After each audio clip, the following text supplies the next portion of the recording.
Hello, good afternoon from London. It's a special series, special spirit series. It's Tuesday. We meet here every week to talk about visible and invisible disabilities and challenges which people face. And our objective here is to build bridges for more inclusive community with more understanding, more patience, for more love generally. We have a very special guest today, Michelle Almeida, joining us all the way from Canada, Toronto, I believe.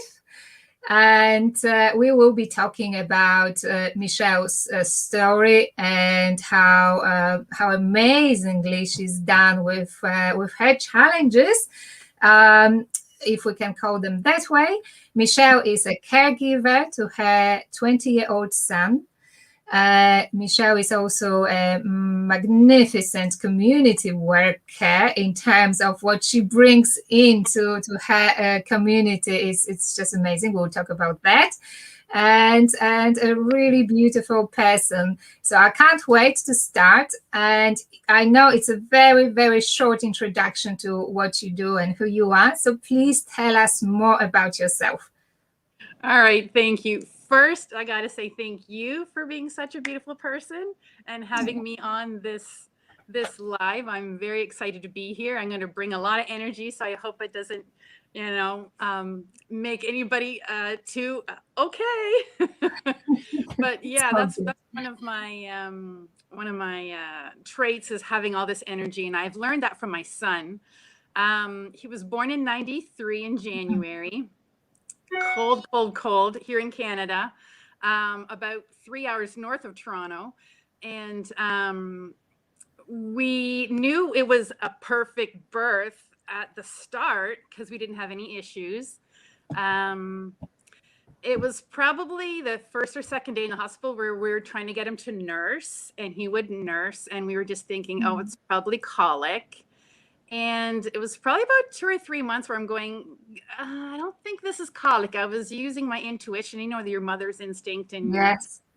intuition going, this is not something. He's not eating. He's not sleeping. I'm going, I'm first time mom. What's going on here? This is not right. But everyone's like, oh, your pediatrician says this, whatever. And then I went to another pediatrician and they said, well, yeah, he does have some issues. We're going to refer you because that's what doctors do here in Canada. Refer.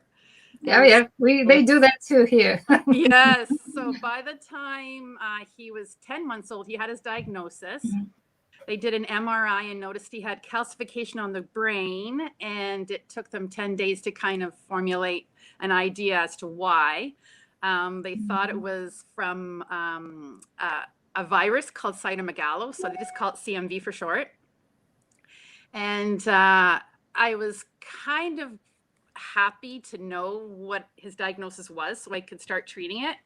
But at the time, I was still kind of, I don't know what the heck I'm doing. Like, yes. Okay, so I think the story turned once I met a mom whose son had a brain injury, and she wanted to start a program, a plan to get her son included in parks more often because her son's sister had no disability whatsoever. She was fine, but her son, being in a wheelchair, he wanted to be included in the parks. And she's like, well, I need to do something about this. And she's a real go-getter. So when I first met her, I loved her spirit and her energy like me. And she said, I want to create a park where everybody who has a disability can play together with their brothers and sisters. And I thought, what an amazing woman this is, that she can find a way to do that. So long story short, we created Canada's first boundless playground that helped 80% of the people with disabilities could access it and play with the other people, feel included. And that's why we called it Every Kids Park. So it's here in Orangeville, Ontario, which is probably about an hour west of Toronto. And since then I had the bug to, boy, if she can do that, what could I do, right? And yeah, so when I learned she was capable of doing, I thought, wow. I want to do this. So I joined as many groups as she was, because she was very connected to people. And she had a very good networking mindset, which is really important. Yes. And so from there, I thought, oh, wow, the sky's the limit. So, that's how excited I was. My first taste of what could I do to create a legacy for my son and say, my mom did this. Mm. That's beautiful. And how old was your son then? I think he was probably about 4. He's 5. He was born in 93, and the park was created in 2000. So he's actually 7. But he was a really small guy. He was cute. He was like Cabbage Patch guy. Oh, I'm sure he's still cute, even though he's now a grown up, isn't he? He's 28 now. So, Oh, goodness. Wow. and so Yes, yeah. and you are a full-time giver, aren't yes, Yeah. full-time caregiver. So that's a lot to take, Michelle. Yeah. How was the transition for you? Yes. My friend who had created Canada's Boundless Playground, she was the spearhead. She had all these supports in place. And I thought, wow, like I want to get connected to her supports, because our doctors could only refer you to certain places. They didn't know all the supports in the community because they were in the medical community. They weren't in the physical mom's care community. So connecting to her was really important. She led me to this Easter Seals camp in Ontario, which was created by a man a long time ago, Jerry Lee. I think it was Jerry Lewis. I don't know. He had created the first playground, the first camp for children specifically for disabilities. Any disability at all, they would have trained staff there and create a very inclusive experience for everybody. And with that, they could learn that there are other moms and other people that are coping, and networking was a great way to get to know that other moms are doing this, and other moms would give you advice where you're like, I didn't know. And you realize, wow, I have so much more in common. I have so much in common with these people, and I didn't know these people were out there. I thought I was like the lone wolf, right? Because when you have a new baby and new challenges and everything, you have a small circle because you're caring so much for your son. You don't really see what else is out there. And so she opened my eyes to this world and all the programs that are out there, and I was so happy to have her as a support person. And so I learned that networking was really important. And so that's the power of the tribe, isn't it? When we connect with people who understand us from that very intimate level, because those conditionings are changing lives. So it's so important to connect with people who get us. Yes. So glad you did, and obviously that inspired you to do more and not feel lonely in that situation you've been. Support is so important. That would be the number one key thing. If you couldn't find a support person, I mean, you want to hold on to them like a life preserver, because sometimes they are like not only your mental, life preserver, but your physical, your spiritual even. Like, she's such a generous person. She's the most giving person I know. And knowing that you were talking on giving, wow, like to have a mentor or a role model or someone that, wow, she's been able to do this and this, and it's following that example. And if you can be a leader and an example to others, then you can change a lot more lives than just your own. And so that's why I was really inspired by her, to see how much I could help other moms. And when I went to this Easter Seals camp where my son was been taken care of, I found there was like a moms group from that, where the moms would go away just for 3 days and they would find care for their children. And that just the moms themselves could have just a mom experience for 3 days and enjoy themselves and just feel like women, not moms. But as so we were important there, too. Yes.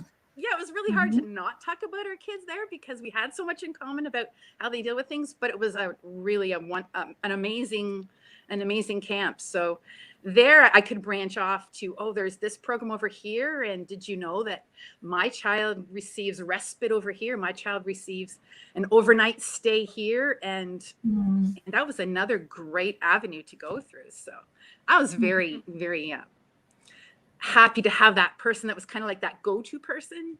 So, Yes. And I wanted it sounds amazing, and you were in the right place with that person to take you on that journey. But if you don't mind, let me ask you. You know, immediately after your son's diagnosis, there was an element of shock, I bet. That time must have been difficult in many different ways. What was your main sort of? How did you find the strength to sort of put yourself back on your feet and get on with life, being that full-time caregiver and mom, the first child, the only child? There was a lot to take. How did you manage?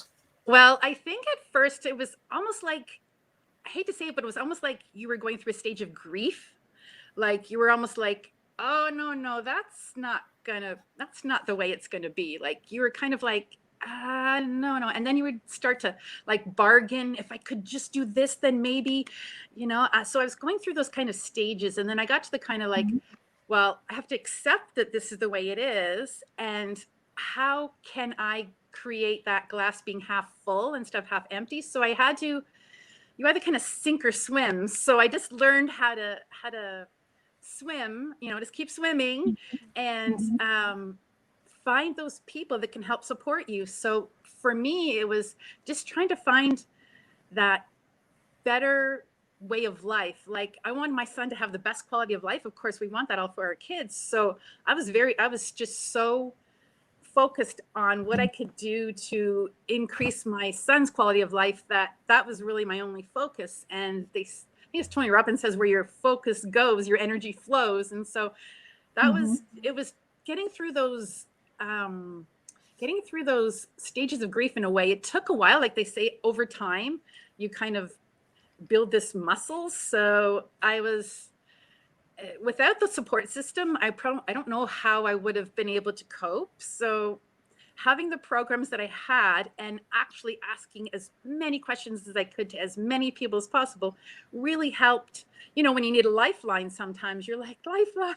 So I would just find those people that I needed to talk to in order to figure out how to navigate this world that I was in now. And, finding those people, it was really important for me to keep going, and knowing that I always had that person in my back pocket who had done this before. I could always go back to her and say, how are you dealing with it? Because sometimes when you deal with things together, it's easier than dealing with it alone. And so I had someone that was kind of dealing with the same issues, almost the same age, basically.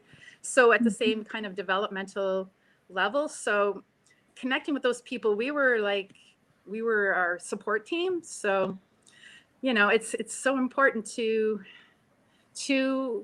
have that support system, because every challenge that I had, it was a new challenge for me, but I had persistence and determination, and my son having this amazing sense of humor, right? I learned a lot from him and his sense of humor and his persistence. And if he could manage to smile every day with his different abilities, then I could, rise to meet his challenges, because he had so many. Like I wanted to rise to his, and I wanted to prove that, whatever situation you're in, you're loved and needed and accepted. And that's the world I wanted to portray for him. That's amazing. Obviously, you do have that mission to give, and it starts from your son, who sounds amazing. Who sounds absolutely amazing. Having that joy and appetite for life, and you keep talking about his sense of humor. That's sounds like I want to meet him now. Oh yes, well I do have him. He's watching a movie right now. I could introduce you to him if you would like. I would love to. We would love to say hi, I'm sure. Yes, I would love to myself. I'm gonna bring him into his bring him in so you can see him, okay? And he is very I smart. love it. What's his name? Matthew. Matthew.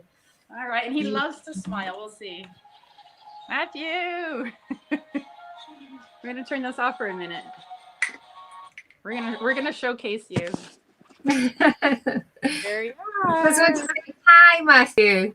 All the way from London in United Kingdom. Hi. All the way across the pond. It is, yes, yes. It's a bit later here. It's the evening time. You still have daytime. Yes, we do. Lovely. Hi. I'm chatting to your mom. I'm having so much fun. It would be rude not to say hi to you. Yes. Can you smile for everybody watching? The girls? There. Okay. You say goodbye. See you later. Bye. So nice meeting you, Matthew. That was such a treasure, such a precious moment. Thank you. Oh, you're welcome. Beautiful. Everyone is saying hi to Matthew here. I'm seeing comments from our viewers. Oh, beautiful. He definitely likes being in the spotlight. He doesn't. He loves being in the Oh, spotlight. he loves. Oh, good. He likes attention. Yes, that's great. Yeah, That's great. Hopefully that was that attention. He could be on stage. You put him on stage and he will do his best to relate to you. So I really love him. Yeah. He's a very giving person, even though he doesn't have a lot of physical attributes. He does have a lot of attributes that I strive for. So he's taught me a lot. Well, it sounds like he's been your teacher as well, and I think it very often happens. I call my son my teacher often. He's definitely, no doubts, has made me a better person, because I've got so much more understanding and patience. You might remember my son has been diagnosed on the autism spectrum. Yes. So that was throughout the time of diagnosis and not knowing and just worrying. That was a serious reason for me to reevaluate and change certain perceptions I've had. And certainly I'm so much better person for for that. my mother, his grandmother, he loves it. Like the two of them can laugh like crazy. Like he has such a giving spirit, and it kind of brings out that giving spirit in my mom too. Being aged, she's tries to be like a big kid too. So the two of them get along like, peas and carrots. So my son does add a lot of value to the world, and it's just so amazing that he has such a giving heart, and he's so outgoing, even not physically, but he's so outgoing that he can find humor in anything. And so I think that's the number one lesson I've learned is no matter how difficult, even in these times of lockdown, he finds ways to teach me persistence and finding that there is value in those little things, and just giving of a smile or, anything like that it comes from his spirit. And I think he has a very special spirit. So I love that I got it. Giving. No, I got it. There is beautiful energy there. So and you are channeling that energy, no doubts. You are his spokesperson. Advocate. Try to be. Yes. Beautiful job. So absolutely beautiful to see, to experience your life. So thank you so much. That's a precious moment. Thank you, Michelle. But no, don't go yet. Don't go yet. No. We haven't had. I haven't had enough of you. No. But I wanted to ask a bit more about your book, because I know you've been writing a book. I think now it's finished. It's going to be and launch sometime this year. We're not sure. The pandemic is really putting a strangle on these things, but yeah, it's called Navigable, Navigating the World of the Differently Abled. And it's the 8 steps that you need to go from when you're feeling lost to go to found, and kind of finding your own personal GPS. I use those analogies of the GPS in my book. And those steps are what I found that's, got me from that state of, I don't know what I'm doing, to I think I got this, so the 8 steps that I used are I guess the stepping stones that I needed to find the confidence and the capability and the ability to say that, you know, you can handle any challenge if you kind of take it one step at a time, almost like that analogy where they use, how do you eat an elephant? One bite at a time. And, you know, Yes. so I've always used that, the steps in this book, almost like your roadmap or your guidance system as to what will happen if you're on a detour or you get a roadblock or there's an avalanche, or all of a sudden you're like, I'm not going anywhere, I'm stuck. Yes. And you know, I start with, you know, just breathe, assess the situation, make a plan, be aware of your surroundings, find a network of people that can support you on your journey, make sure that you have that support system can help you with your mental health and your physical health. Always keeping that on the forefront is key, because if you don't have the mental and physical and emotional ability, then you're going to find caring for someone else difficult. So I learned that that's really important, is you really need to have a mental support system. And, you know, in these days, it's really hard to find, to see that light at the end of the tunnel. But when you have people around you and you don't feel so alone, there's connectivity there, and that's where you can keep your energy.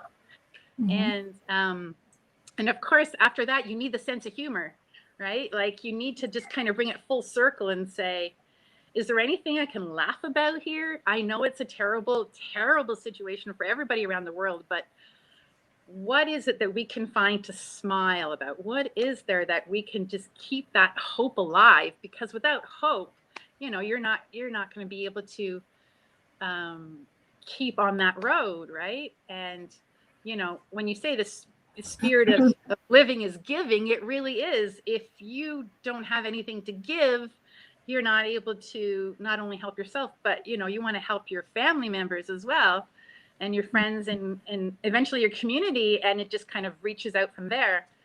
And so I guess the 3 things you'd need to know, the most of those 8 would be making sure that you are networking, very important, that you have a support system, and that you find a sense of humor, and that you can connect to others when you need it. Because when I was young, I thought, I can do this all on my own. I'm going to just be a super mom. And I didn't realize that, you know, it's okay to ask for help. And I think people who struggle with mental health, they really, really feel like, I have a difficulty doing this. I don't want to ask for help, or I'm going to seem weak or not there. And what happens if someone sees me as not being able to take care of my child? Does my child go away? Do they take, you know, there's that fear, right? There's always that fear. And also there's a fear of, when I get older, how am I going to take care of my child as I get older? So yeah, I think yeah, I think so you've just listed sort of key challenges which full-time givers face. It's the giving is not balanced with self-care, and so often we don't ask for help, as you mentioned. There is that super power which carers certainly have, but there is no harm and no shame asking for help, because that's actually what keeps us going, and that's what makes the world better place, because people who help you get so much satisfaction out of it. Like we're saying, the secret of living is giving. So let's give the chance to others to give to us. Accept their blessings. If when you give it, you accept. So it's a give and take, right? Absolutely. So you never know what bright light you might be to someone. You might be in your darkest time, but still be able to give someone that bright light. And it's a balancing act. And it's all about it's all about energy and, you know, your spirit. And it's almost like, I can't say it's karma, but it is what goes flows. And, you know, it's a very important thing. Finding a spiritual center is really important too. I don't know too many moms that have children with disabilities that don't have a spiritual center, right? I think it's very important to have some kind of spiritual center. Whether that would have been my next question. Yes. So keep going. Yeah. How do you practice? How do you do you have a routine? Do you have some sort of spiritual practice which keeps you going? Yes. Well, I do daily meditation for at least half an hour, and it's guided.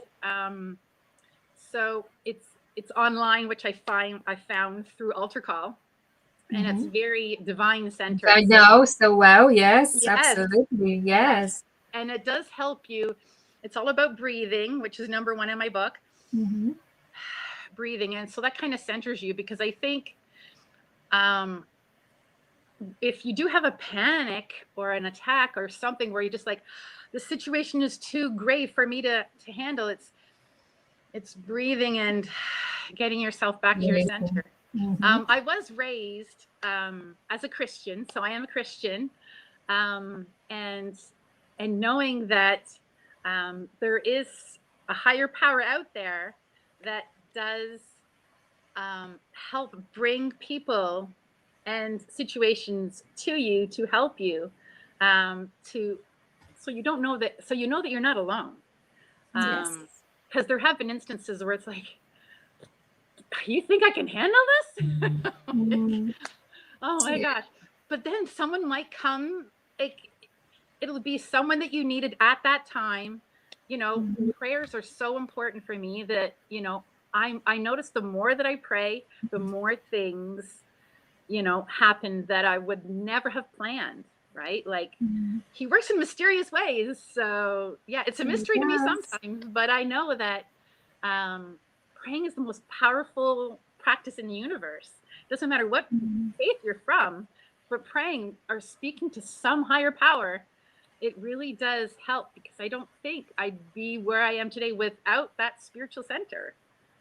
So, you know, and I feel that my son is, you know, straight from God, because, you know, to be able to handle the challenges that he can handle and deal with a first-time mom, right? And all the challenges and the society itself, because when I see him, like, before the pandemic and see him in society and he was in these groups and things, I was like, wow, you know, how he manages to communicate without, you know, physically being able to speak like you and I, and how he interacts with the people in his environment, and how he adds, you know, sunshine and, you know, levity to everything is, you know, I strive for that. So I just find he has taught me how to learn to live and to give.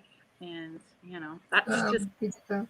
Yeah, I learned that, you know, God has created him, you know, for us on earth to learn something what we would have never learned otherwise. So he's my angel. I can tell you are both very special spirits, and so ideal for this afternoon at your place, evening here, and whatever time of the day, night people on the replay will be watching.